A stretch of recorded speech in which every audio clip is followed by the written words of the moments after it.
Conference, we now move on to the international debate. This includes the International Policy Commission annual reports, composite motions on Israel and Palestine. And can we please remember that there's no flag waving in Conference Hall, please. Those are the rules set out by the CAC. Austin Murphy, Wakefield CLP. I'm coming up here to protest and complain about the chair both today and yesterday in the running of conference. Yesterday, there were over 20 speakers on the housing and transport motions, and we overran for over an hour. Today, the chair has deliberately curtailed speakers to four speakers on Palestine debate, which they deliberately want to curtail.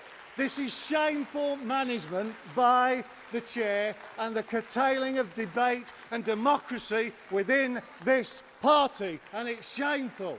I tried 3 times yesterday to raise a point of order during that debate, and 3 times I was refused by the chair in making that point of order. And standing orders clearly say, 4C1, any delegate may raise a legitimate point of order during a debate. The point of order I wanted to raise was... You're raising a point on the Conference Arrangements Committee report. You're not re-raising yesterday's point of order, so I think you've made that clear. Okay. No, I'm not taking a point of order. I'm going to do some votes. No. I've just said to the conference that we're going to pick up the rest of this debate tomorrow afternoon. That will include moving the motion that hasn't been included yet and getting the largest possible debate we can have. But now we need to move to the votes. I'm aware that a number of delegates have been barred from conference since it began. I'm certainly personally aware of 2 that I've spoken to. And I'm also hearing that a number of approved delegates were told while they were on their way to conference that they were suspended or expelled. Why did I find out last night on social media and in the press the results of the card votes? That concerns me.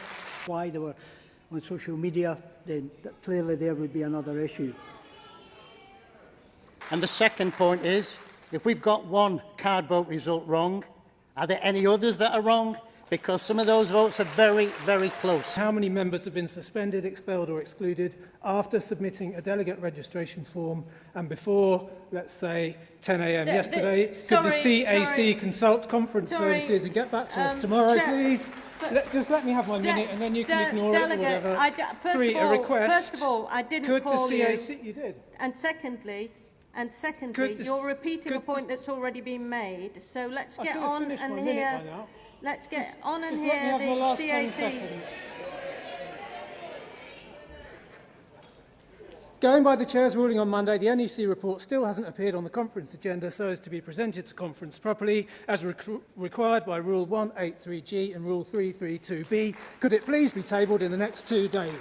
Thank you, Chair. I think conference should know how many delegates have had their credentials removed after they've been approved, what the reasons are, and just for clarity, I know you can't ask about individual cases, just generally the reasons, and what's happened to their votes, because clearly some organisations and CLPs are now disenfranchised as a result.